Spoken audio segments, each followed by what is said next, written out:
We are holding this public. This webinar is being transcribed. Good. We are holding this public hearing pursuant to the provisions of Baltimore County Code on the following issue: Final Landmarks List edition of the Sparks School site and ruins and setting, which is 1.26 acres located at 1000 Sparks Road in Sparks, Maryland. We will now read the rules of procedure for this public hearing. Anyone wishing to speak shall have registered online using the speaker registration form on the council's virtual sessions and hearings website prior to the hearing. Each speaker will be limited to 3 minutes. The council members, if they desire, may then ask brief questions. Caitlin Merritt from the Department of Planning will speak first on this request for Final Landmarks edition. So Caitlin, take it away. Thank you. Good afternoon, Chairman Ertel and members of County Council. Thank you for letting me provide a brief introduction and summary of the Sparks School site and ruins and setting for consideration of being placed on the Final Landmarks list. The site is located at 1000 Sparks Road in Sparks, Maryland in District 3, and the property is presently owned by Baltimore County. The site is located on the larger county park property of Sparks Park. The nomination was submitted by a third party. On November 11th, 2021, the Landmarks Preservation Commission unanimously voted to place the Sparks School site and ruins along with its delineated setting of a little bit more than 1.25 acres on the preliminary landmarks list.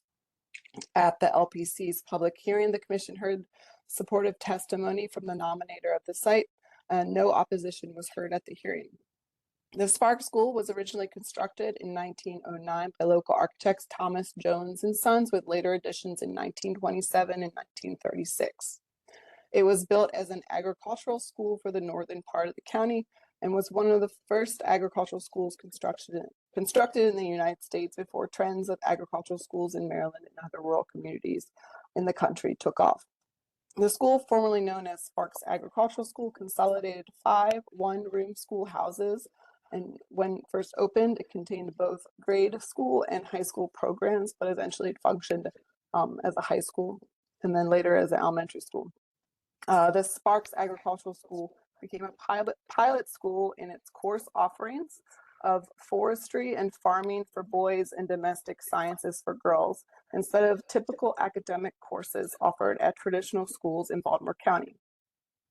After its original construction, the school was expanded to make room for the growing northern Baltimore County's population. The first expansion came in 1927 with an addition to the rear of the original structure, which was designed by a local Baltimore firm of Smith and May. The firm of Smith and May held a contract with county schools in the 1920s and 30s and are responsible for designing dozens of county schools, including the recent final landmark, the Perry Hall School. Again, in 1936, major additions were made to the front and rear of the building, changing its exterior appearance. Again, architects Smith and May were contracted to complete those additions. Additional classrooms and teachers' rooms were added to the rear. A new front entrance was built with a 3-arch porch, which still stands as its most prominent and recognizable feature today.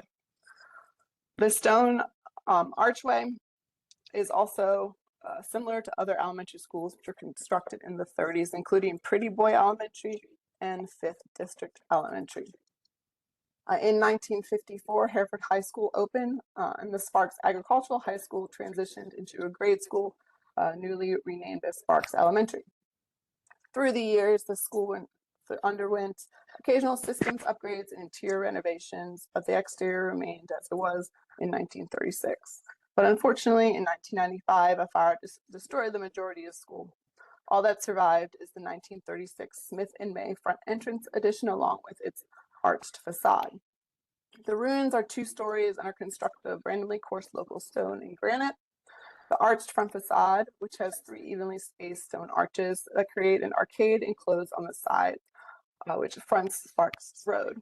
The central arch is flanked on both sides with copper Art Deco style flagpole holders, with its wooden flagpoles still held in place by suspension wires, while The Baltimore County final landmarks list includes very few ruins. The Sparks School ruins maintains enough integrity of materials and workmanship worthy of designation at the local level.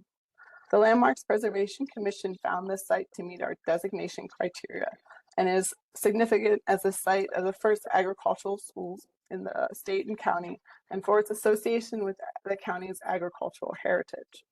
Additionally, the ruins Art Deco details masonry work and construction and style of the arches provide an example of a school building type seen in other parts of the county, as well as it being an example of work designed by local architecture firm of Smith and May. The three arches have become a prominent feature along Sparks Road and create a unique entrance feature into Sparks Park. It was the commission's intention to preserve the site as a ruin and provide opportunities for interpretation about the county's agricultural heritage. The proposed setting associated with the site is the immediate area around the ruins, which includes the original footprint of the school site. It does not include any recreational fields or courts. The LPC has already approved parking and entrance enhancements to the park, which were located within the delineated setting. Rec and Parks have been great at communicating with me whenever they have been on site doing cleanup work. The final landmark status should not impact any planned improvements to park fields or other park amenities. Thank you again. I'm here to have any questions.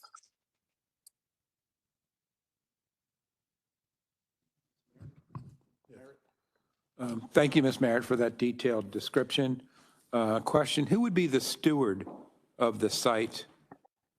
Because from what I heard, and I hope I'm understanding this correctly, there's not a building there, is that right? But there is the remnants of a structure? Is that right? Yes, so it's the remnants of the front part of the school. So it's basically the four walls, no roof. And it's operated by the Rec and Parks Department to facilitate it. Thank you. The So grounds. moving forward, so Councilman Marks just shared a photo with me, which is very helpful. Moving forward, it would be part of the Rec and Parks inventory of field structures, sites. Is that correct? Yes. Who would be the owner, I guess, moving forward if it's landmarked? And who would be the owner and operator if it's not landmarked? It would be with the county and Parks and Rec would be the same for either circumstance. Either way, what does Rec and Parks want to do? I'm not sure. I know that they're making enhancements to the park, but I'm not exactly sure what their plans with the specific structure is. Okay. I guess this is, they reimagine it. But so the intent would be have some interpretive exhibit? Is that what one of the ideas is? I mean, I would hope that Rec and Parks would put up some sort of interpretive signage on the site, explain about the school and its site's history, and I would love to be involved with that if that is something that is included in their future plans for the park. Okay, thank you, Caitlin. Mr. Chairman. Councilman Wade Catch. Councilman Catch, do you have something? Mr. Chairman. Councilman Catch, sorry, my mic was off. Go ahead. Okay. Thank you very much. Caitlin, I want to thank you for your presentation regarding the former Sports Park Elementary School. This is a unique part of it, of course, was owned by the Board of Education. And there's two distinct levels to the park. In back of the remaining building, down the hill is the really the Rec and Parks part of it. And because the Rec and Parks part of it is in a floodplain, it is no longer used for rec and parks. In fact, we looked into what it would take to make this safe as a park, and the conclusion was that, well, it just would have been very expensive and may not have been successful. So if you take a look at what's there today, the part of the school property that can be used as a park for recreation, etc., is the part that is adjacent to Sparks Road, not the part in. And there are some plans. There was a plan back in 2023 that has some like pickleball courts being built there, a parking lot, etc. And actually, it's a pretty nice plan, and it excludes the part that is lower along the stream because, as I said, that is in your floodplain, and it could be, well, it could be dangerous. You know, you have a sudden storm come, etc.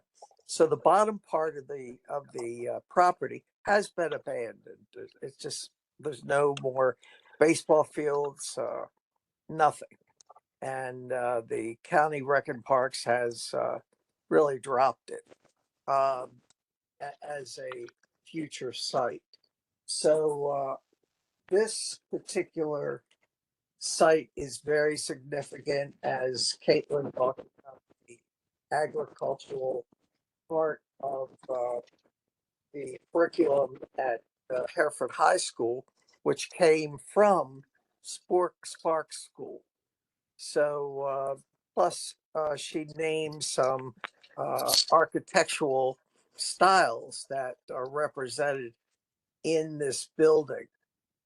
I'm interested. Is Rec and Parks there today? No. No. Okay. What I'm going to be looking into is, what their plans are. I don't know if the county, once it's redeveloped, whether they will, forbid the public from going down into the area that is much lower, or not. But the plan that I saw, courts, tennis courts, etc., and a parking facility.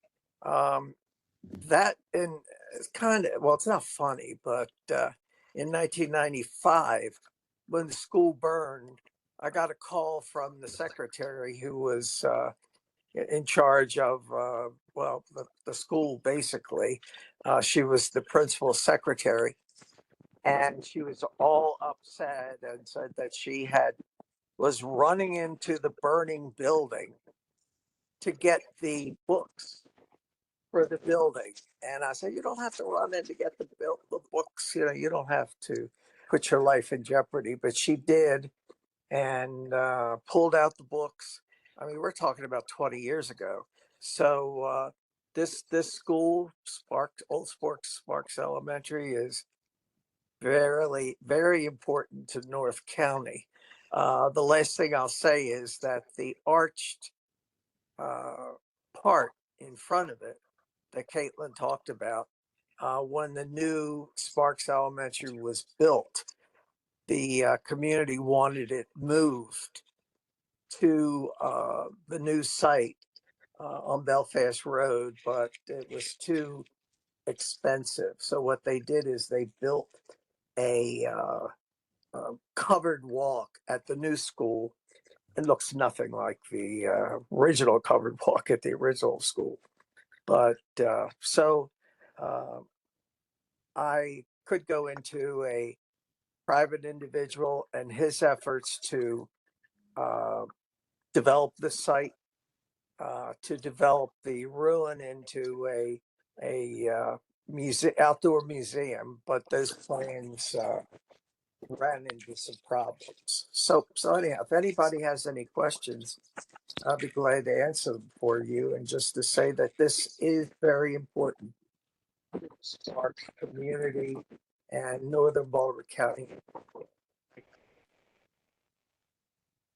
Thank you, Councilman Katz. Councilman Crandall, are you? Councilman Jones? Sorry. Thank you, Councilman Catch. You said something that have made me put my fire chief hat on, and I just have to say it.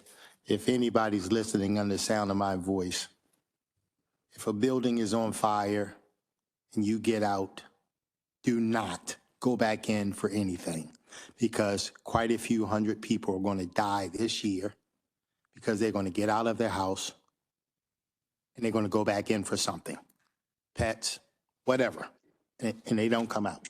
What you see on TV is not true.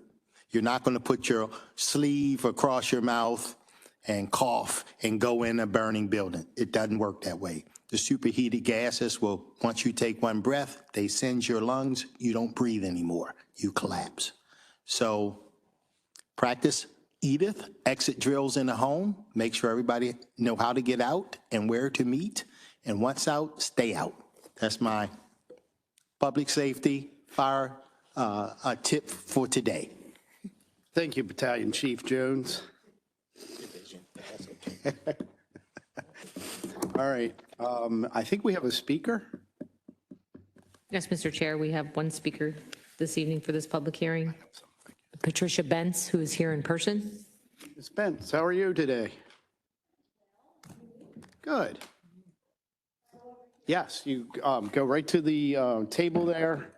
There's a little button on that mic, like on the base of it, and you press that and it'll turn green. You'll see the green, and that way we can, the audience out virtually can hear you as well.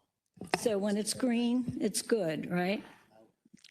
Okay, my name is Patricia Bentz. I was the former executive director of the Preservation Alliance of Baltimore County, where I served for 17 years. But I'm here today as a community member in District 3. I'm speaking on behalf of preserving the Sparks School ruins and its setting. As was said, that there were 4 individual private one-room school houses in the area, one of which is still in existence, that were combined to make this school. And it was later developed in 3 different stages. The last stage was the one that's, you can see, I don't know if you can see this from there. This is the way that the school did look. What is there now is these arches, there's no roof, and there's no side, a little bit of the stonework, and then there's back is what is left.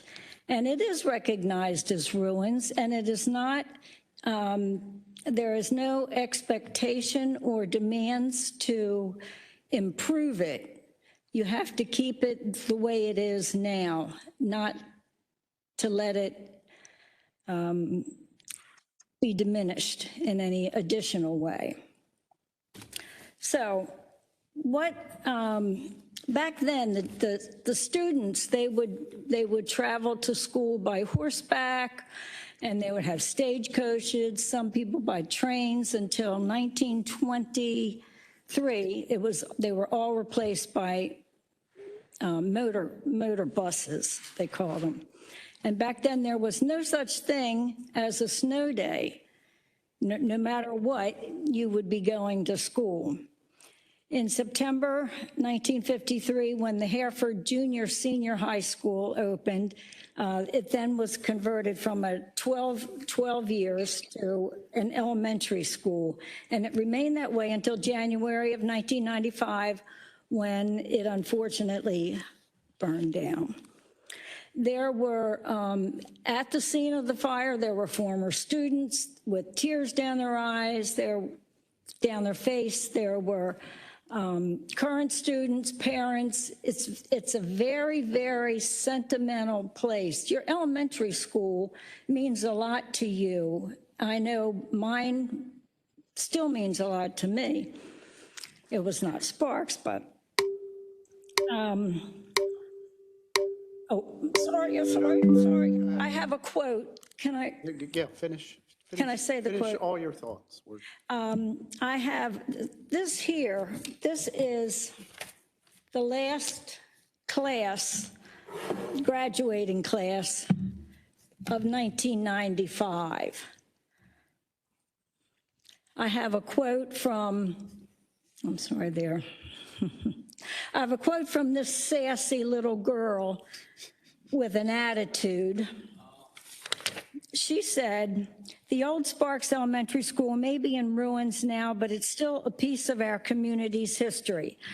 My kids attend the new Sparks Elementary School, and I hope we can preserve the ruins and incorporate them into something functional while honoring what this school once was."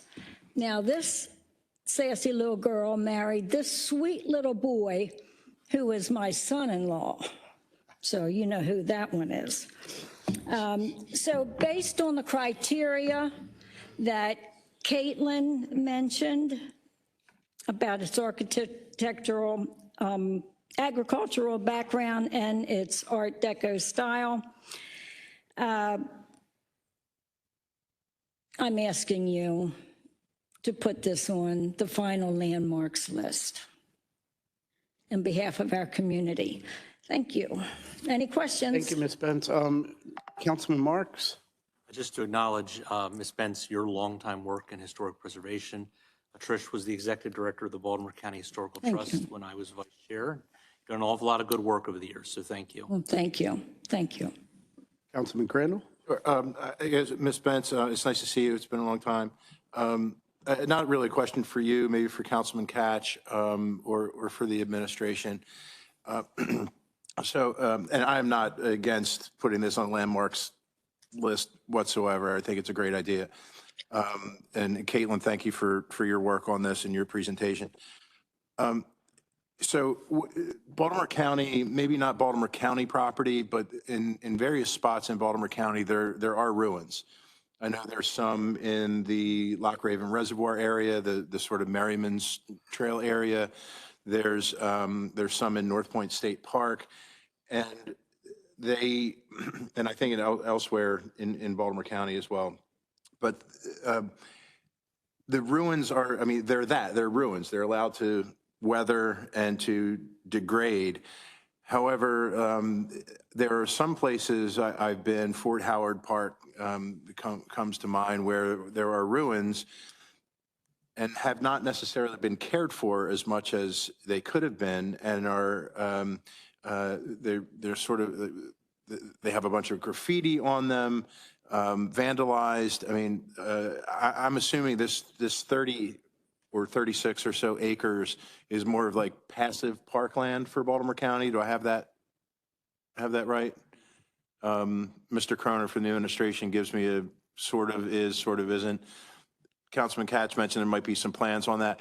But so I guess my question, and it doesn't have to be answered right now, but just in general, how do we take care of places like this that are historic and mean something to the community, but we don't want to see laden with graffiti and vandalized or strewn about with trash, because it provides some shelter so people can go in and party in a structure like that.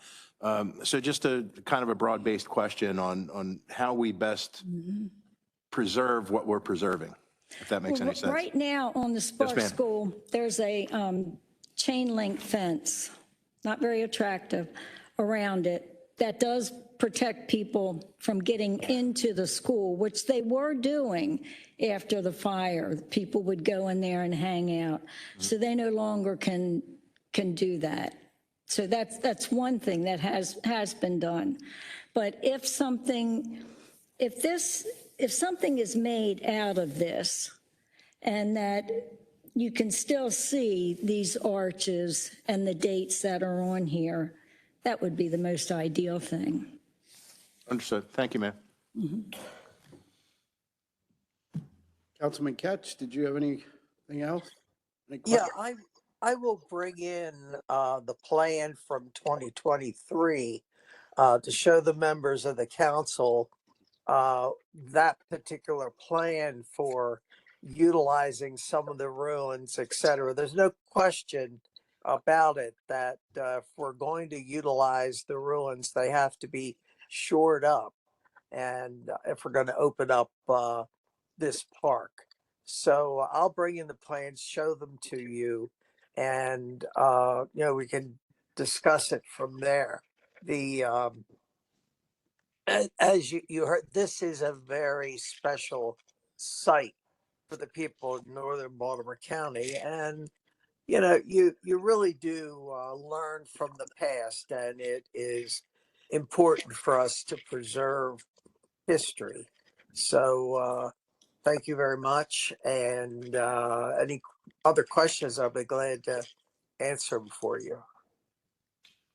Okay, thank you, Councilman Ketch. Thank you. I think that's all for tonight. So we appreciate you being here, Ms. Bentz. Appreciate the testimony. And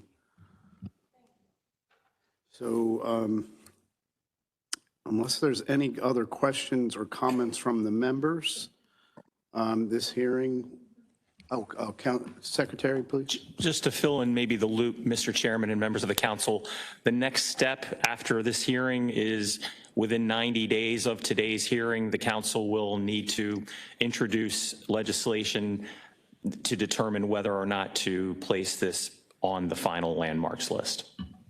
Okay, great. We'll need to introduce and vote on legislation within 90 days. Thank you. All right, thank you, sir. The hearing is now adjourned. We'll be back at 6 o'clock for our regular meeting.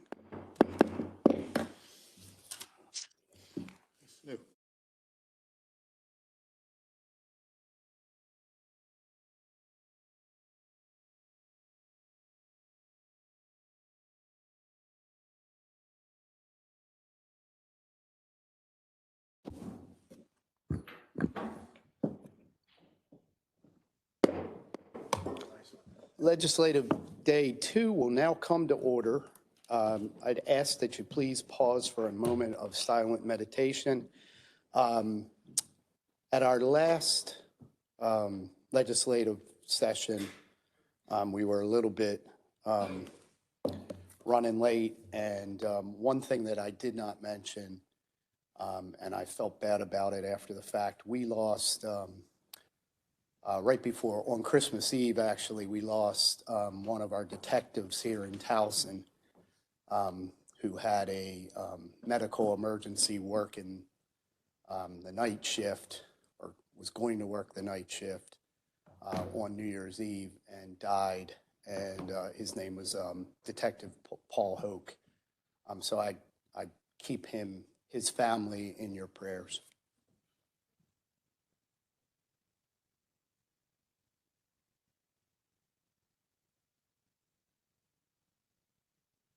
Okay, thank you. Councilman Patoka, could you lead us in the Pledge of Allegiance, please? Thank you, Mr. Chair. I pledge allegiance to the Flag of the United States of America and to the republic for which it stands, one nation, under God, indivisible, liberty and justice for all. Yeah. Councilman Patoka, did you? Thank you, Mr. Chair. I just want to acknowledge some of the things that council members did yesterday. So yesterday was Martin Luther King Day. It's not a day off, it's a day on. And I saw many of my colleagues here were at the Student Support Network, and so I think that's a terrific thing to do to help our students.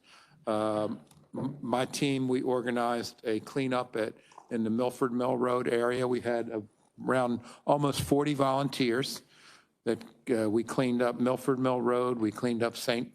Scott's Level. There's still more work to be done in that area, but I just want to thank my colleagues that participated in the student network, and want to give a public thank you to all of the volunteers that showed up at Milford Mill High School yesterday. And that was a cold morning too, yeah. It was cold, but once we got moving, everybody warmed up. Thank you, Mr. Chair. Thank you, Councilman Patoka. Is there a motion to approve the journal for the meeting of January 5th, 2026? Moved. Second. Okay. All in favor? Aye. Okay, journal is approved. There are no bills for enrollment this evening. Mr. Secretary, will you now read all bills for introduction? Yes, Mr. Chairman, we have 5 bills for introduction this evening.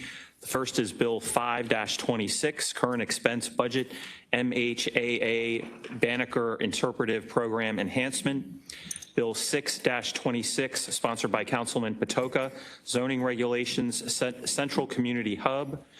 Bill 7-26, also sponsored by Councilman Patoka, Baltimore County Final Landmarks List.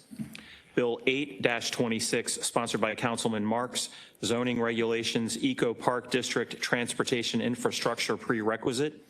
And Bill 9-26, sponsored by Council members Marks and Patoka, Zoning Regulations, Data Centers and Energy Storage Devices, partial repeal and clarification. Okay, thank you, Mr. Secretary. I know we have several appointments tonight. Yes, yes, sir. The first is the appointment or the nomination for appointment by Councilman Catch of Robin Campbell to the Baltimore County Advisory Committee on Public School Capacity. Mr. Campbell's here tonight. Mr. Campbell, did you want to come up for, I know you spoke at the work session. If you have anything else you want to tell us, you can. I'm super excited to be on this commission. I did notice since the last time I was here that I would be the 3rd person so far who's been appointed to a 9-person commission.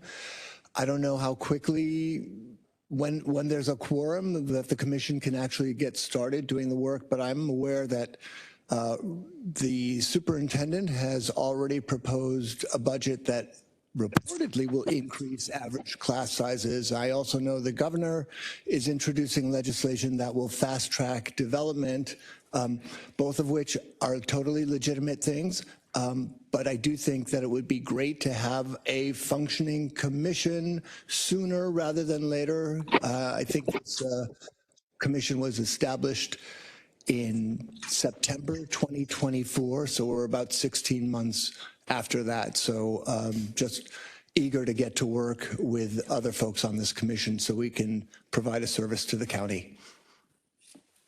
Mr. Chair. Yes. Mr. Campbell, I think your points are well taken. Just to let you know, at least for District 7, we are getting very close to making an appointment. So maybe you're heartened a little bit by that.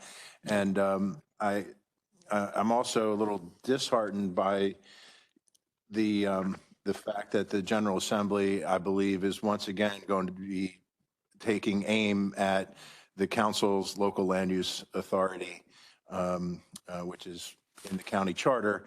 And so we'll be seeing what the General Assembly does with that. But if you allow legislators who are not part of our communities to make land use decisions, then I'm not sure what the Baltimore County Council even exists for, because we all know our communities best, and these legislators making land use decisions absolutely do not. So so when you mentioned that sort of a pro-development agenda in Annapolis this session, that is troubling for me. So thank you for bringing it up. Thank you, sir. Councilman Marks? Thank you, Councilman Gray. No, Mr. Campbell, thank you for serving. I agree with your points.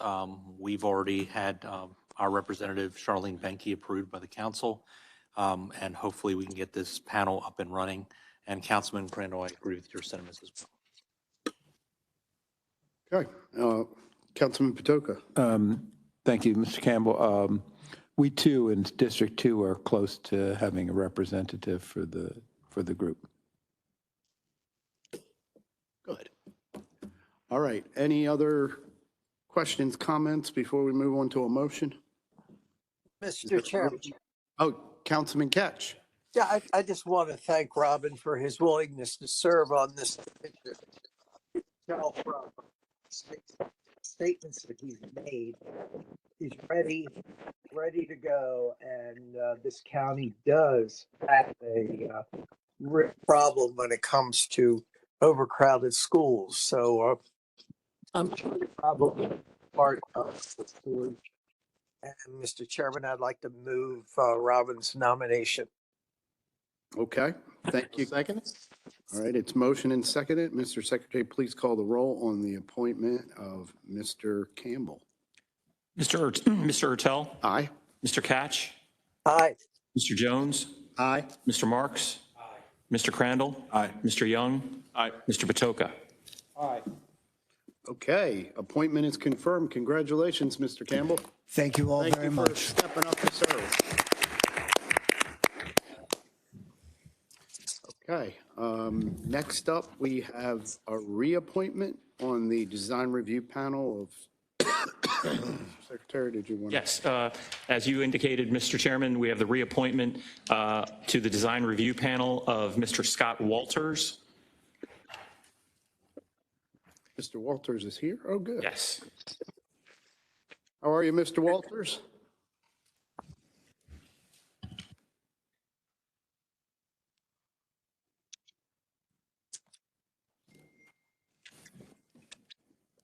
How are you tonight? I'm good, thank you.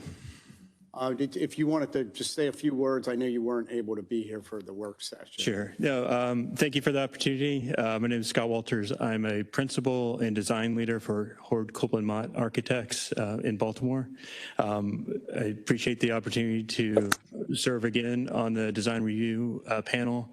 I spent my career leading design efforts for institutions around the Mid-Atlantic and have been president of AIA Baltimore, as well as other non-profit and institutions serving the larger architectural community.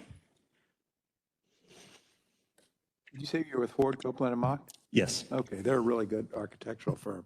Yeah, thank you. Do you guys have a team in the architectural softball league?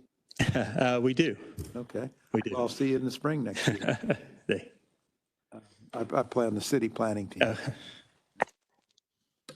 Okay. Thank you, Councilman Patoka. Any others before we? I'll motion to approve. Is there a second?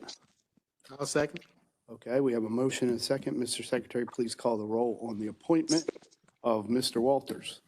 Mr. Ertel, Aye. Mr. Jones, Aye. Mr. Marks. Aye. Mr. Crandall. Aye. Mr. Young. Aye. Mr. Patoka. Aye. Mr. Catch. Aye. Okay, appointment is confirmed. Congratulations, Thank you. Mr. Walters. We appreciate you stepping back up to serve. Thank you for coming in tonight.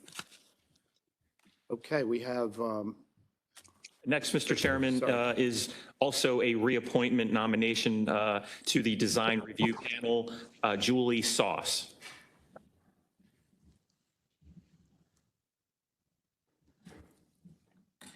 hello, Ms. Sauce. How are you? Are you Sauce or Sauce? Sauce, okay, so Tom was correct. You I roll the tried to dice. mess it up. You roll the dice on them, some of these. Hi, I'm Julie. I'm a senior landscape architect with Rogers Consulting in Largo, and I live in Catonsville, and I appreciate the opportunity and the reappointment to help shape Baltimore County to be a more beautiful, livable place. Great, and that can be tough sometimes.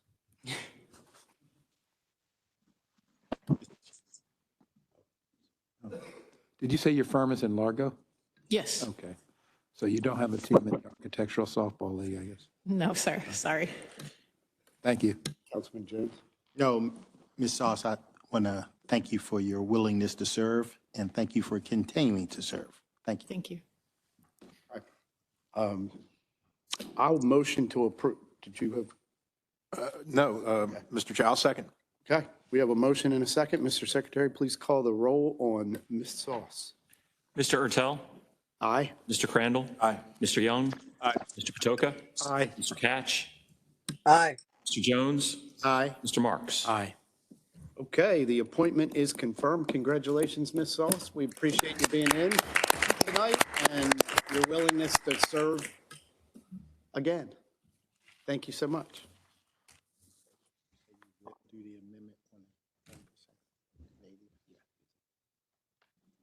And then our final appointment, Mr. Chairman, is also a reappointment nomination to the design review panel. This is Om Kurjakar.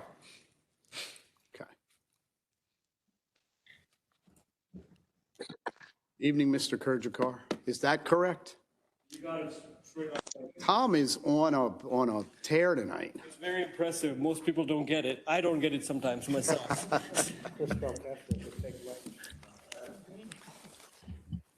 It's, unless your name's Smith and Jones, you know, it's, most names get screwed up somehow. It is a very hard last name. Most people back home also cannot say it, but I'm glad to be here. Thank you very much.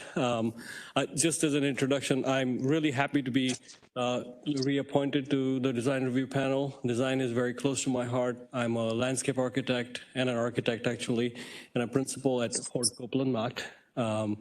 And I work on a lot of public park projects and a lot of higher education projects.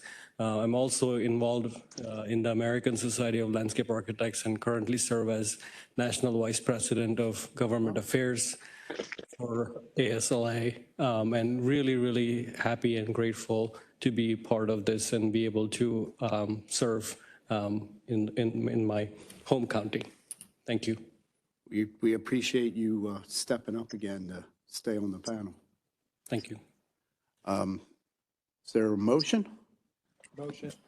Motion. Cranton? Second. Okay.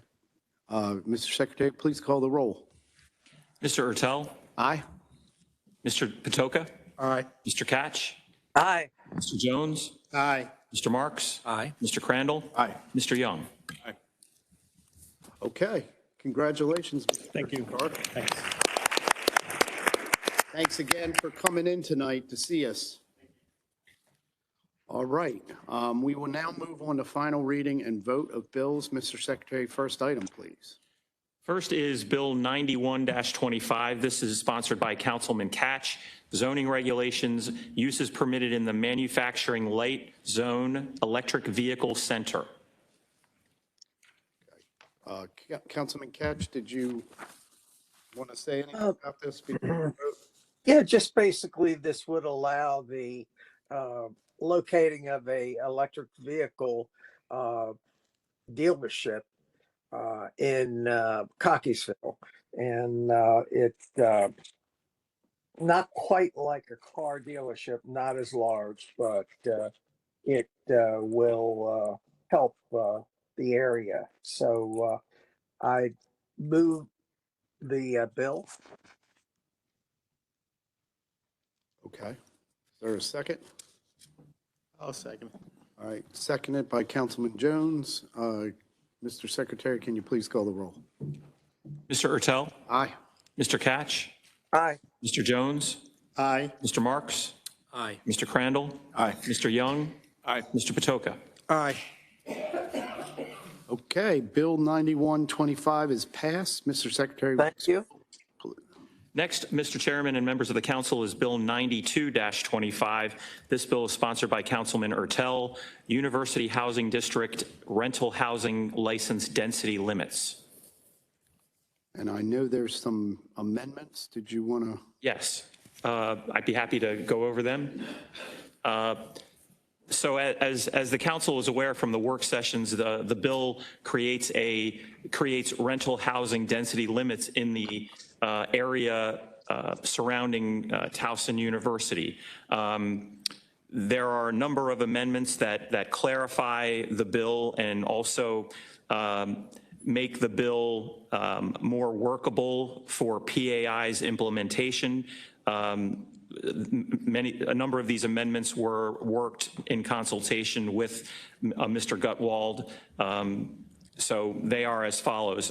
The first would, the bill is titled University Housing District, and there are references to University Housing District in the bill, in the definition, as well as other references. In order to avoid confusion, because it's really not a university housing bill, it's a bill to preserve neighborhoods and the areas surrounding the university, the amendment would rename all references in the bill from University Housing District to Neighborhood Preservation District. Next, the amendments would clarify the definition of a residential property to include a dwelling unit or portion of a dwelling unit for which a property owner is required to hold a rental housing license. It keeps the exclusion on apartment complexes, but discards the other exclusions in the bill so that there is no confusion. The bill defines a new rental housing license to specify that a property that has not been issued a rental housing license or renewal within the last 6 years preceding the current application. The bill would clarify, or the amendment would clarify, that even for a property that would not be eligible for a license, the director may issue one if the property was most recently occupied by the property owner, that it has been actively listed for sale for the preceding 12 months or more. The property's owner has provided sufficient, and the property's owner has provided sufficient justification and documentation to PAI for the issuance of a rental housing license, and that the housing license is for no more than one 3-year term with no renewal. So it would just be one cycle. Next, the amendment would specify that PAI shall prepare and maintain the publicly available map and database showing the boundaries of the district. It would also create a pilot program that will automatically sunset on June 30th, 2029. And not later than 120 days before that date, PAI will submit a report to the council detailing the effectiveness of the act. Next, it would require PAI to prepare the public map and database within, and these are uncodified sections at the end. It would require PAI to prepare the public map and database within 120 days of the effective date, and to adopt the map in the manner as the county adopts regulations in county law. It would also require that during the period from the effective date to the adoption of the housing district map and database, that PAI shall not receive or consider any application for a new rental housing license for a residential property within the geographic boundary that is south of the Beltway, east of Charles Street, west of Loch Raven Boulevard, and north of the city-county line. This is to make sure that that PAI isn't suddenly inundated with rental housing requests, rental license requests while this bill takes effect, and almost like a grandfathering, so we don't run into that. And that's it. That was a lot. We did a lot of work on collaboration on this, especially with PAI, to make sure that that it was as clear as possible. Yes. So does anyone have any questions about the amendments or the bill? Yeah, Mr. Chair, I have to tell you, I had some serious issues with the bill, only because it dealt with telling people who own their home and who may find themselves in financial difficulty that they somehow could not rent it. But I know that that is not the intention of the bill, and I know you worked hard to try to resolve that issue. Recognizing that there is a problem, I'm going to vote with you, and I'm going to take a wait and see approach, because I'm at the assumption that the current status quo is not good enough. So I don't know what the right answer is, but I'm willing to go down this path with you for now and see. But I do have some concerns about people who say today they have financial difficulty and they're able to rent their home, but then 2 years later, somebody else have the same problem, and now there's no more rental registrations for them. So those are my main concerns, but I know that we worked on that. So, and I appreciate that, Councilman Jones. One of the things we did put in was, if you currently own the home, if you weren't going to sell it, you still have the ability to rent it. It's just, but you only get that initial 3-year cycle. Yeah. Now, if there was a hardship, there might be the ability to do something else, but, and again, this is a pilot, so we're going to see how, I think a lot of this is how do we put these things into practice? Does it work? Are we creating, unforeseen circumstances that make it too onerous, that kind of thing? So, Mr. Chairman? yes. Good. Also appreciate the amendments, and I think from a logistical standpoint from the beginning, question of how would be implemented. Glad you worked with the administration.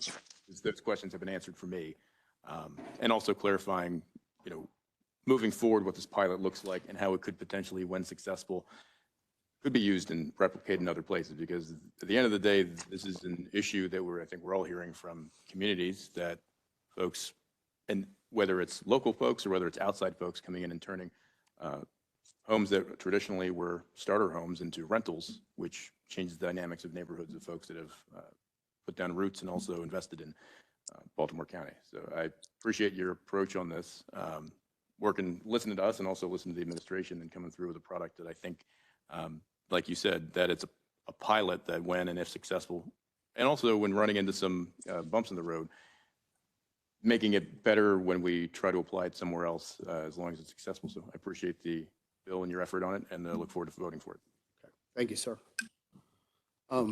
Councilman Patoka? Just a quick question, Mr. Chair. You'd indicated that if you own a home, you could rent out a portion of it. Does that mean you have to live in the home as well? Well, you could actually rent the entire house. Okay. Because again, it's a university area. Some of our owners tend to be either administrators at Goucher or Towson. I see.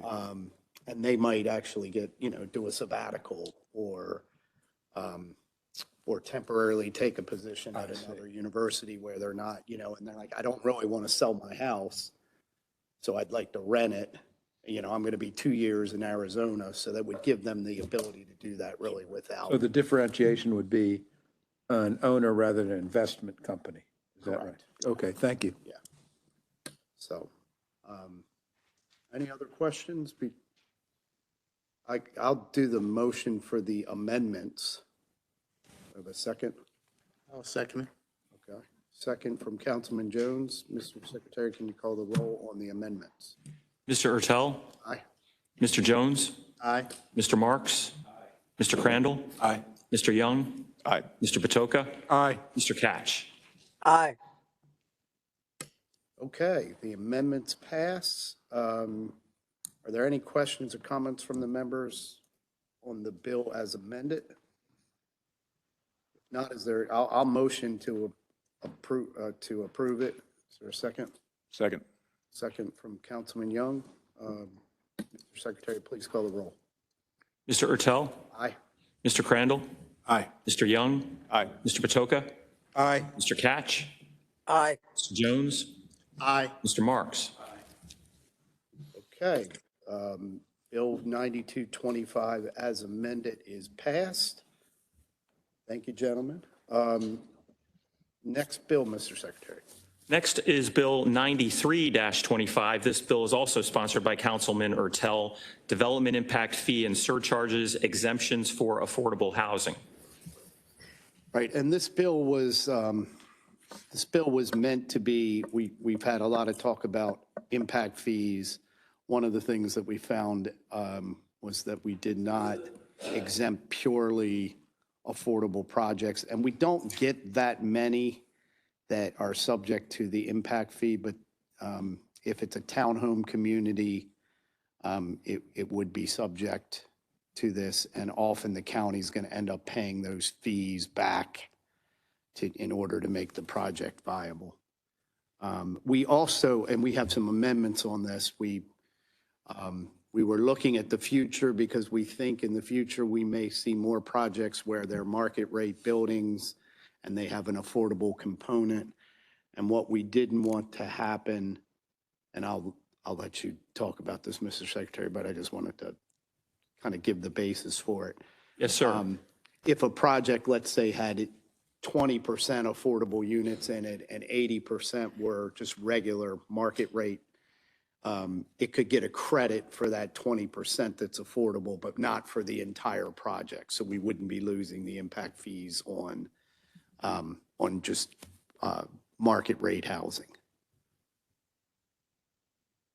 Great. Do you want me to go over it? If you want, yeah. Okay. So yes, the amendments offered by Mr. Ertel will place some guardrails on the allowance of an exemption from the housing impact surcharge or fee. The amendments strike the provision that provides an exemption from the impact surcharge for projects that receive county funding and include affordable housing generally, due to the ambiguity in that sentence as to what extent a project would need to be affordable and to what degree the exemption would apply. The exemption provisions for a development received, so that is out. And then the exemption provisions for a development receiving federal low-income housing tax credits is retained because those credits are required to meet stringent affordability criteria set by the state DHCD and the federal HUD. The amendment does the same for the impact fee, but also specifies that the 35% credit that is available for affordable housing be applied to affordable housing units preserved at 60% of the area median income, or AMI. So this will ensure that the credit is applied only to the actual units that are deemed affordable to that extent. Thank you, Mr. Secretary. Are there any questions about the amendments? None? Okay. I'll motion to approve the amendments. Do I have a second? Second. Okay. Second from Councilman Patoka. Mr. Secretary, can you please call the roll on the amendments to Bill 9325? Mr. Ertel? Aye. Sorry. Sure. Mr. Patoka?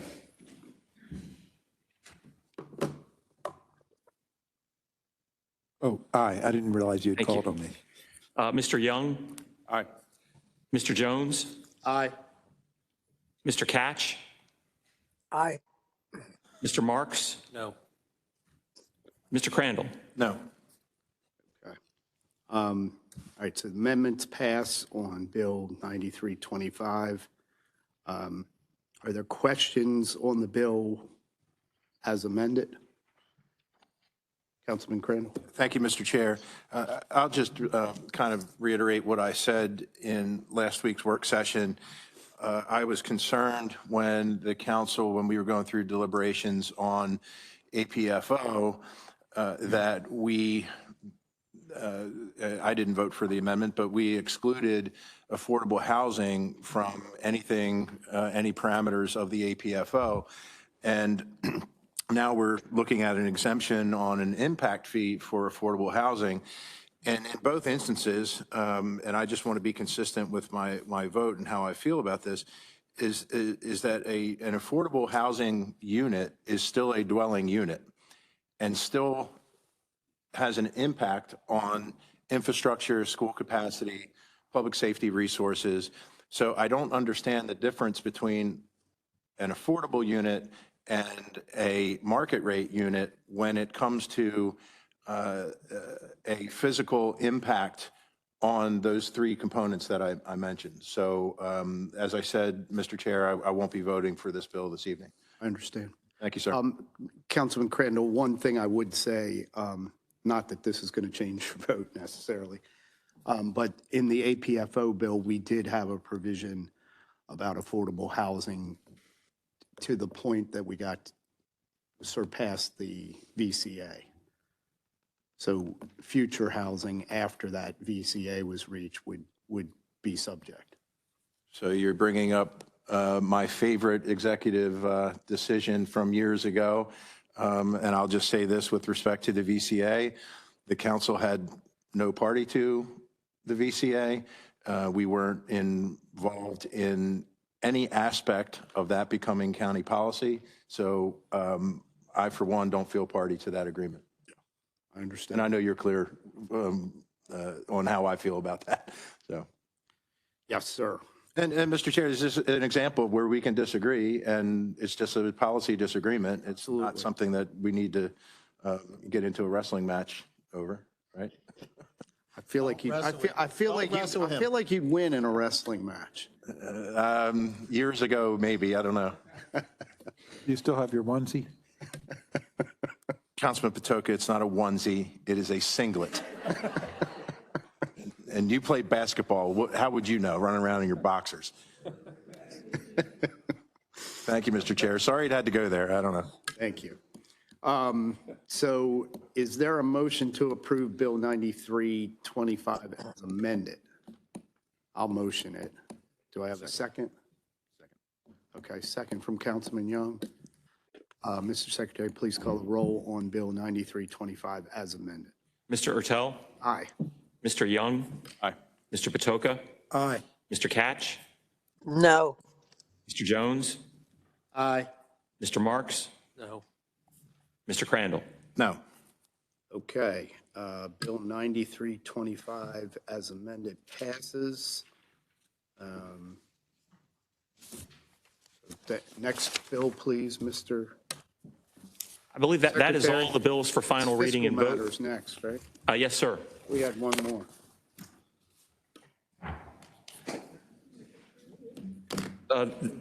Next is fiscal matters. Okay. Give me as far as fiscal matters go, extensive testimony was taken at the council's work session on January 13th. The witnesses who testified at the work session are available here tonight to restate their testimony if needed.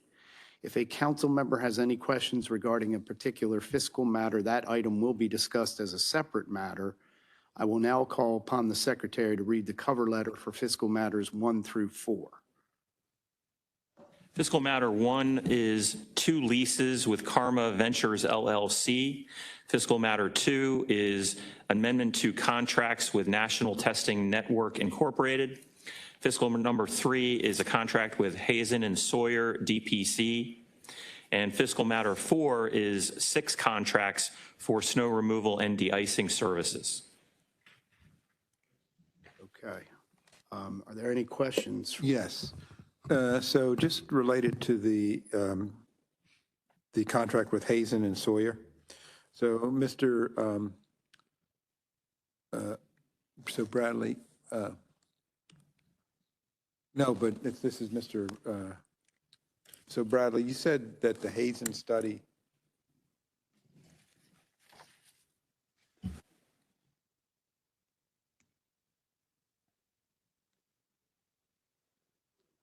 Sure. So you said the Hazen study is substantially complete on the Lake Roland issue, right? What I know is that, yeah, thank you. What I know is that Hazen and Sawyer has provided drafts of their study for review and comment. Presently, comments are being addressed in the draft report. That report will be used to assist DPWT in the long-term planning of future work in the study area. And I am advised that initial drafts don't indicate any urgent work needed in the study area. Is there a summary of that study other than just no urgent work needed that a council member could look at? This is what I've received from DPWT, but I can certainly follow up with them to see if there's anything else. Okay.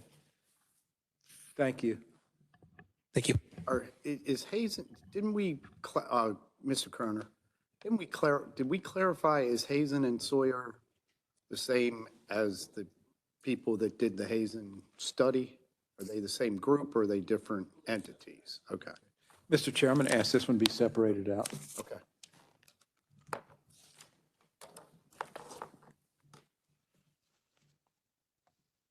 All right. So that was that's number 3. That is 3, yes, sir. Okay. So did we have any questions on 1, 2, or 4? So do you want to call the roll on? Is there a motion? I'll motion to approve fiscal items 1, 2, and 4, as 3 is going to be separated out. I'll second. Okay. Mr. Secretary, do you want to call the roll? Mr. Ertel? Aye. Mr. Crandall? Aye. Mr. Young? Aye. Mr. Patoka? Aye. Mr. Catch? Aye. Mr. Jones? Aye. Mr. Marks? Aye. and then fiscal 3 as a separate matter. Is there a motion? Okay, so the fiscal matters 1, 2, and 4 pass. Is there a motion to approve, or did you want to discuss? Yes, so I'm not going to vote in favor of this fiscal matter because I asked for a summary, and I don't feel like a one-sentence blurb is a summary. And so I think that this council, at some point, we've got to make a statement that we're not always a rubber stamp. When we ask something for something, we should receive it. And so certainly my colleagues vote whatever your conscience is the right way, but I'm going to vote, I'm not going to vote to support this contract. Okay. Any others? Okay. I guess I'll motion to. I mean, Mr. Chair, it's just a simple ask to see a report. I understand, Councilman. Okay, thank you. Mr. Chairman, Yes, Councilman Ketch. this area in Putney is south of my district, and it was part of some controversy during the CZMP. I was wondering if the councilman from the second district would entertain a hold for 2 weeks. I mean, we're talking about a report, a recommendation that I think is important. And I believe, as he does, that explanation is needed for us to proceed. So I don't know if the councilman would be interested in delaying it for a week or 2 weeks. Thank you, or what. Councilman Catch. I think that's a good suggestion.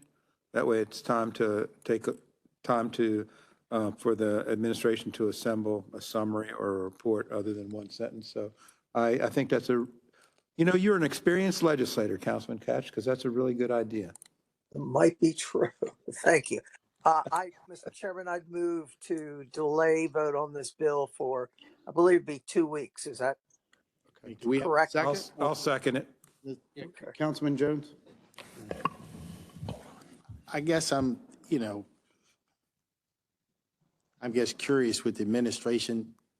You have anything to say about this before we delay it? I mean, I don't know if there's a harm in delaying it or not, but I think we should at least hear from you concerning the contract.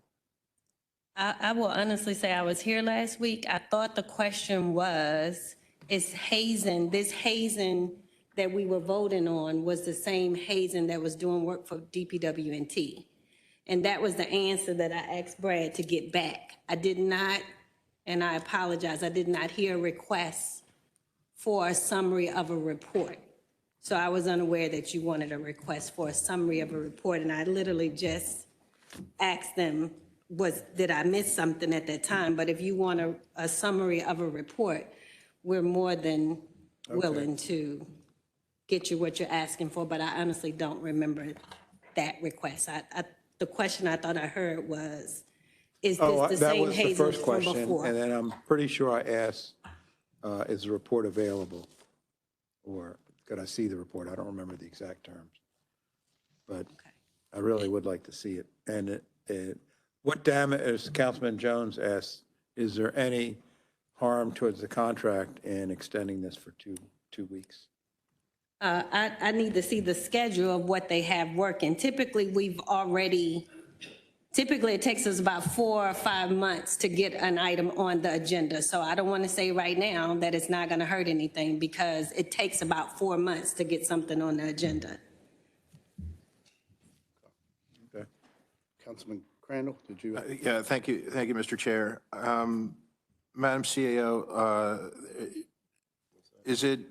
can we assume that Hazen produced a work product on their previous engagement? They did on the one that the councilman is asking Yes. about. There's a draft document that, if I'm not mistaken, DPW&T is going through and back and forth with Hazen. Okay. And they were working back and forth with Hazen on that draft document. I mean, if you want to see the draft document, it's a draft document. Well, I know this don't have issue. a problem. I know this issue is of concern, has been for some time with the area around Lake Roland. a concern for Councilman Patoka for a while now, so I can see why he would want that report. I do recall him asking for it, I believe. So mistake, I can if the get work product exists and we can get that over, I'm not so sure that delaying the vote, especially when, to your point, in my experience anyway, a lot of our contracts are executed and are actually being worked on before they come to us. Sometimes it doesn't make us the most comfortable up here, but it seems to happen quite often. It's just sort of like the way how things work. So, and the other question I have, maybe for Councilman Patoka, maybe for you, ma'am, what does the work product for that initial engagement or the previous engagement that Councilman Patoka wants to see, what does that have to do with this current contract? Two separate items. Totally separate It's the same company, two separate items? Yes, sir. Okay. But I can ask them to send over the draft working document. Okay. Typically, when they're working through it, from my remembrance as director for DPW&T, they're working through it to make sure that the information in it is factual. So, I mean, it's a working document they're going through. I can make sure they email it to you if that's the case. I guess Mr. Chair, I guess the concern I have is a pattern, at least I'm experiencing. I don't know if my colleagues are experiencing, but on requests that I make to the administration, like the status of the Sedgmore POS acquisition, or the status of the why are we charging the operator of the Hot August Blues Fest double from what we charged them last time, and the status of the MO. I get a very one-sentence answer, but I don't get an answer that that satisfies the questions I have in my mind, or the questions they're questions I'm getting from the public. And so I don't know any other way to eliminate the silence that I receive from the administration, other than to just not support items that come before me. And I respect that, but honestly, I didn't hear that part last week, but I will make sure they send it to you tomorrow. I didn't hear the part about the request, and it could have been because I was looking at something else, but I can make sure that they send it to you tomorrow. I don't know, it just seems to be a pattern. Maybe I don't know if well, I'll stop there. I think you can understand my concern. Councilman Jones? So just to be clear, this is a program to reduce lead in the pipes? Yes, sir. That we were mandated by to do this program. And there was a contract, and Hazen won this contract to help us with this particular program. But Hazen has the other contract for the sewer shed reports. Okay, and I guess maybe I'm answering my own question, I don't know. But I asked, what was the harm in delaying? But then I'm starting to think lead in pipes. I want to get the lead out of the pipes as soon as possible. I'm not sure delay is a good idea because of the health effects of lead on children. Or adults, but mainly developing children. I mean, I would add that, the original Hazen report on the sewer capacity, we spent a lot of money on. We're relying on the fact that we hired an expert to give us answers on this, and now we seem to be going back and forth with those experts. I don't know if that's the case, but I can see why that gives Councilman Patoka pause, because it's given me pause. I've asked for that report. That report was supposed to be out, I think, last spring of 25, and we still don't have it. I will address it. Okay. I will address it first thing tomorrow. My understanding is they have met their timelines, and if you've asked for a report since last spring, I'm good for my word. If you've asked for a report, you're going to get a report. So I will call Lauren when I leave. I think we can handle the truth if it's something that we don't want to hear, but But we also want to, there was a lot of anticipation that that was going to clear up some things. I didn't get the impression that it was behind, that it was delayed in terms of when it was due. But I don't want to say right now, but I will look into it first thing. And I will reach out to all of you all and give you feedback on where we are. And if it's the report that was supposed to be due last year, I'll find out why it wasn't due, why you don't have it. Thank you. I'm committed to that. So I think we had a motion and a second to vote to delay it. Do you want to call the vote on that? Mr. Chairman, you actually made a motion to approve fiscal matter 3. So that is the motion that is out there, unless you wish to withdraw that. I'll withdraw it if we're attempting to delay it. Okay. Councilman Patoka, what did you want? No, that would be fine to delay it. I'll make a motion to delay this. To defer it until for 2 weeks. Is there a second? I'll second. Okay, so second from Councilman Ketch. Did you want to call the vote on the delay? Mr. Ertel? Aye. Mr. Crandall? Aye. Mr. Young? No. Mr. Patoka? Aye. Mr. Catch? Aye. Mr. Jones? Nay. Mr. Marks? Aye. Okay. So bill will be delayed for 2 weeks. It'll be deferred, so there will be the work session next week on the 27th, and the vote will be on February 2nd. Okay, great. All right. Okay, and then we're on to miscellaneous business. Yes. Mr. Secretary? Mr. Chairman and members of the council, whenever a contract over $25,000 is awarded by a process other than formal competitive bid, it is required that a copy of the contract be given to the council and the nature and parties to the contract be announced by the secretary at the next legislative session following award. There are 7 such agreements this evening. The first is a supplier contract with T2 Systems Incorporated. This is a contract to extend the current term for an additional 5 one-year renewals through January 25th, 2031.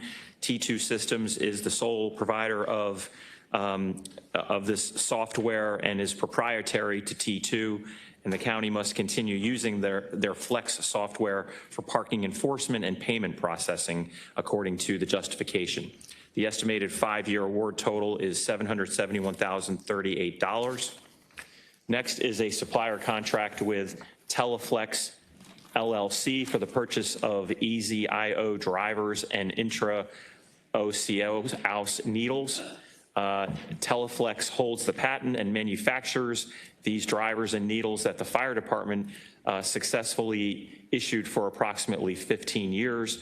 These drivers utilize specialty needles to access the bone marrow channel for medication and fluid administration in critically ill and injured patients, according to the justification. Estimated 5-year award total is $492,000. Next is a purchase order with Fire Recovery USA LLC. This is for the annual renewal of the Streamline inspection software for fire inspections and occupancy data management through Fire Recovery USA. Award total of $77,275. Next is a purchase order with International Chemstar Incorporated for the consultation and sampling required to fully evaluate the water supply at the detention center. This is an award total of $37,933. Next is a purchase order with KMEL Corporation, which provides for the purchase of Trimble brand survey equipment. This replaces existing Trimble equipment with new Trimble equipment, allowing public works crews to utilize the same software across all equipment, allowing seamless integration while performing their work according to the justification. Award total of $58,485.44. Next is a purchase order with Walmart for the purchase of 1,200 gift cards valued at $25 each. These will be distributed to clients of DSS for assistance with food on an emergency basis. Total award of $30,000. And finally, a purchase order with Welski Corporation for the annual renewal of the Corporation for annual renewal of the WellSky Aging and Disability Case Management Software for the Department of Aging, award total of $137,601.21. Okay, thank you, Mr. Secretary. Yes, sir. All right, so that's miscellaneous business. We have two other items. Resolution? Yes, two resolutions. The first, Mr. Chairman, is Resolution 1-26. This is sponsored by Councilman Marks, entitled Special Counsel Investigative Committee Middle River Logistic Park. Councilman Marks? Thank you very much. There is an amendment here for which I'm going to ask that we suspend the rules to consider the amendment. Mr. Boswick, do you want to describe the amendment first? Certainly. The amendment would simplify the resolution and require the county council to hold a public hearing related to the decision-making and approval concerning the Middle River Logistics Park. It would and investigate this matter to the extent permitted by the charter and by law. It would also enable the council to utilize whatever information and feedback and input is gained by at the public hearing to also possibly consider changes to the county's development review and approval process, as well as the comprehensive zoning map process. Thank you. So I would like to motion that the rules be suspended so that we can consider this language. I'll second. All right, so we're going to vote on suspending the rules. Yes, sir. Mr. Ertel? Aye. Mr. Marks? Aye. Mr. Crandall? Aye. Mr. Young? Mr. Patoka? Aye. Mr. Catch?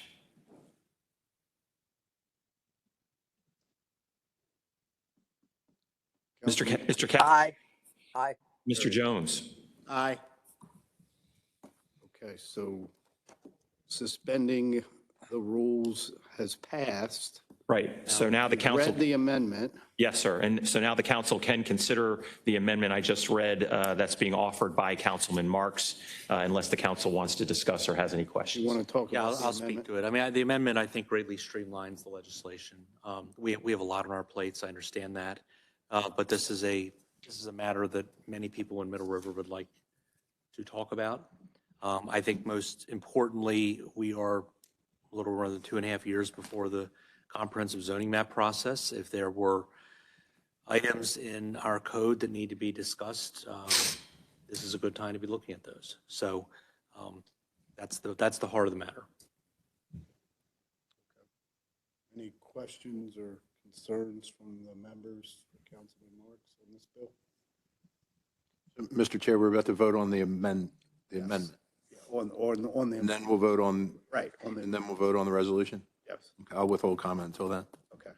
So I will motion to adopt the amendment. I'll second. Okay, Mr. Secretary, please call the roll on the amendment. Mr. Ertel? Aye. Mr. Marks? Aye. Mr. Patoka? Aye. Mr. Catch? Aye. Mr. Jones? Aye. Mr. Crandall? Aye. Mr. Young? Aye. Okay, so the amendment to Resolution 126 passes. Is there any discussion on the bill as, or the resolution as amended? Councilman Crandall?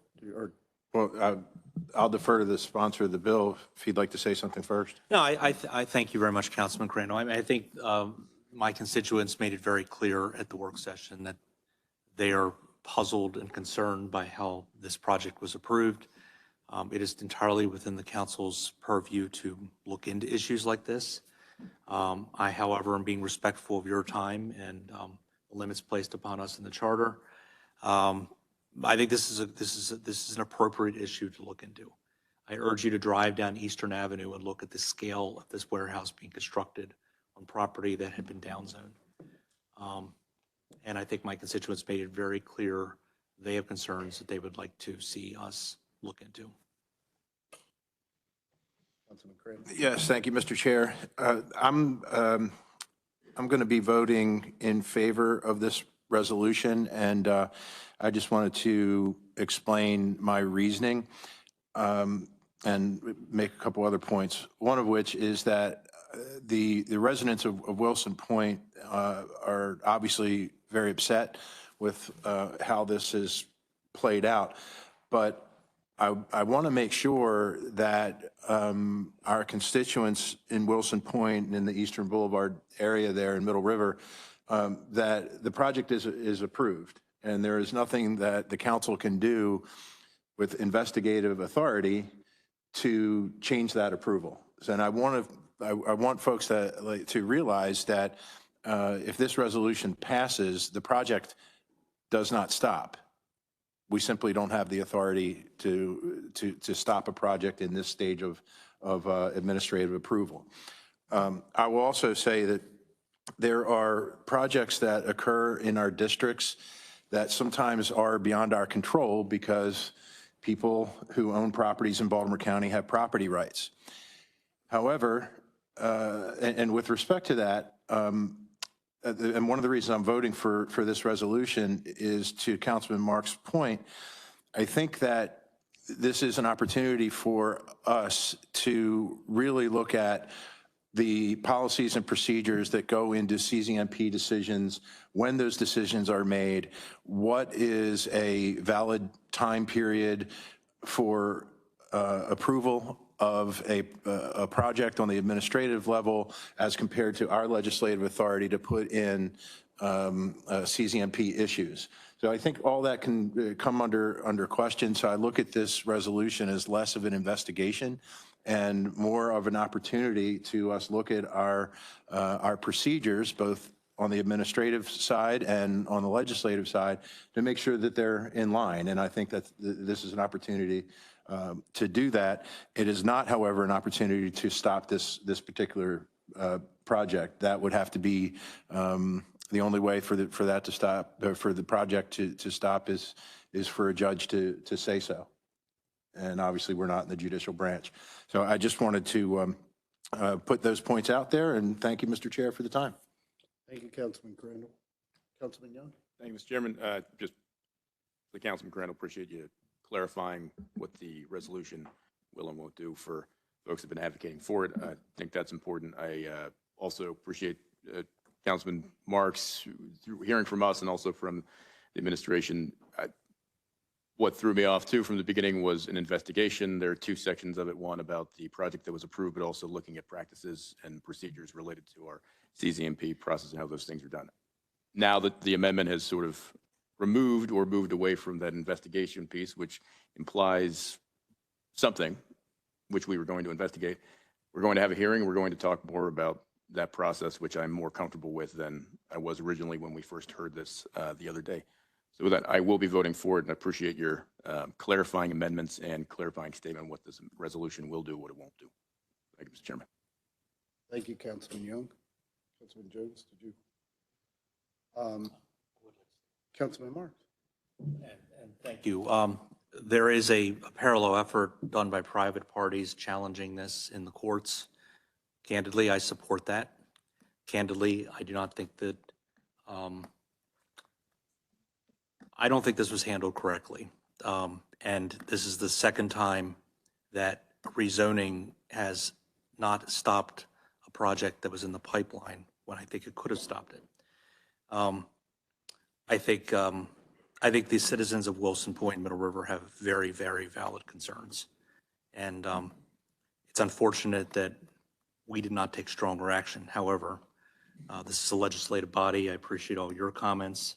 I will be supporting the parallel effort to stop this, but through the courts. But that's not the heart of this resolution.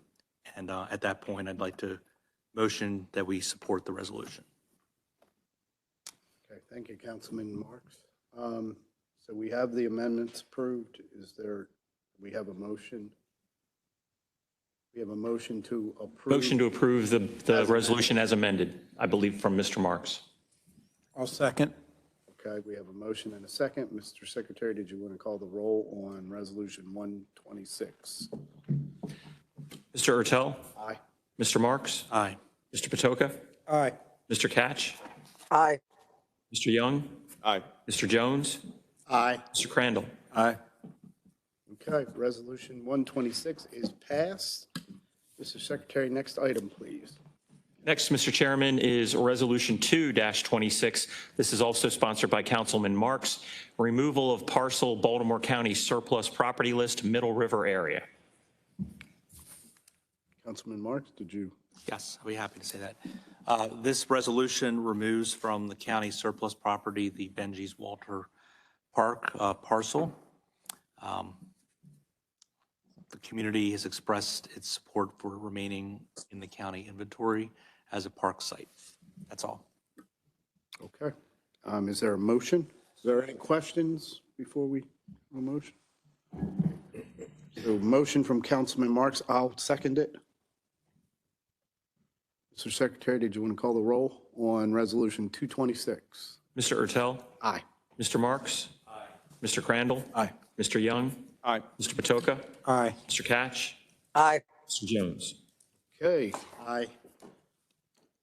Resolution 226 is passed. Mr. Secretary, it looks like we have some resolutions for introduction. Is that correct? We do, sir. We have 3 resolutions for introduction only this evening. They are as follows. Resolution 3-26, adoption of small area plan number 11, master plan 2030. Resolution 4-26, sponsored by Councilman Patoka, designation of Pikesville as a sustainable community. Just quick footnote, this was before the council previously. This is really just a clarification of the previous resolution related to the Pikesville as a sustainable community. And then finally, Resolution 5-26, sponsored by Councilman Jones, General Assembly strengthening laws against squatters. Okay. And that is all, sir. There's no further business, so. No, Is there- Mr. Chairman. Is there a motion to adjourn? Mr. Chair? Yes, Councilman Jones. No, I just wanted to thank everyone yesterday for the MLK Day of Service.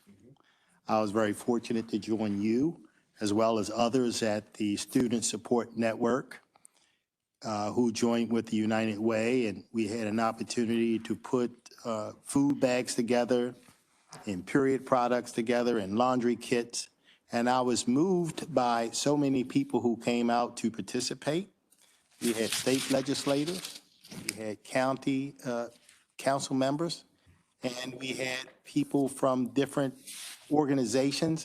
And I was especially proud to work alongside the ladies of AKA as we put together period products during the day. So I want to give a big shout out to all of those organizations for coming out, serving the community for the MLK Day of Service. Thank you. I saw you even wrote a note of encouragement. Yes, I was taken back by all the notes that we were putting in all the bags, which was very impressive. You know, keep going, be strong, you're loved. You're writing to Sabrina? Your love. I had done the Student Support Network as well, and then the Stoneleigh Elementary kids did a program of their own that Delegate Forbes and I went to, and it was a group of, I think, 3rd, 4th, and 5th graders, and they had masks on and gloves, and they made sandwiches for ACTC to give away to people who come in that are hungry. So they made sandwiches yesterday, and it was very impressive that the adults really weren't allowed to help. We just kind of watched the kids, and it was very impressive to me to see these younger kids who really got the job done. And as you know, Councilman Jones at Student Support Network, and I know Councilman Patoka's been there before, and Councilman Marks as well. They do great work, and it's somewhat humbling when you're putting those different things together, knowing that that people really need that help, you know. and it's nice to be able to be part of it. So with that, is there a motion to adjourn? Motion. Second. Okay, all in favor? Aye. Aye. Okay, meeting is adjourned. As is customary, anyone who has registered to speak online prior to the meeting is allowed 3 minutes to speak. Ms. Belcastro, I think we have at least one speaker. Yes, we have one speaker this evening, who is Anita Bass, who is on virtually. Ms. Bass, when you're ready to Bass, begin. welcome. Hello, good evening. Everybody can hear me, right? We can hear you. Okay, very good. Good evening to the council and the chair. My name is Anita Bass, and I'm the proud union president for IAM Local 4538, which represents Towson Apple workers and Baltimore County Public Library workers. I want to address Baltimore County Public Library part-time librarians at this time. As you know, the past CEO fired 14 part-time librarians on November 12, 2025, and then reinstated them on November 14th, 2025. I will not stop advocating until part-time librarians are treated as permanent staff. Part-time librarians are needed as support staff for the library system. BCPL appears to be the only library system planning to eliminate part-time librarians through attrition. I am bringing this to your attention because I want to know why in 2019 the BCPL library system was compelled to eliminate part-time librarians. I'd like to know if this was because of a budget concern in 2019. I do suggest that the council plan to meet with the library system and review their budget and see how funds are allocated for salaries. The BCPL library workers want to make sure that what happened before with the firing of part-time librarians does not happen again. Thank you for your time. Thank you, Ms. Bass. Have a great night. Thank you. Any questions for Ms. Bass? Okay. All Mr. right. Chair? Yes, Councilman Jones. I wanted to also just take a moment to ask everyone to think about tonight, how many homeless people. Today is the one count where the county is going to go and do a count of all the homeless people that we can find in Baltimore County. This will happen in the city as well. It's required by HUD to see how many homeless people are out there. And as I'm looking at my computer and it's telling me it's 20 degrees outside right now, and it's going to get down even lower than that tonight. So everybody just give a prayer for the homeless folks that are out there.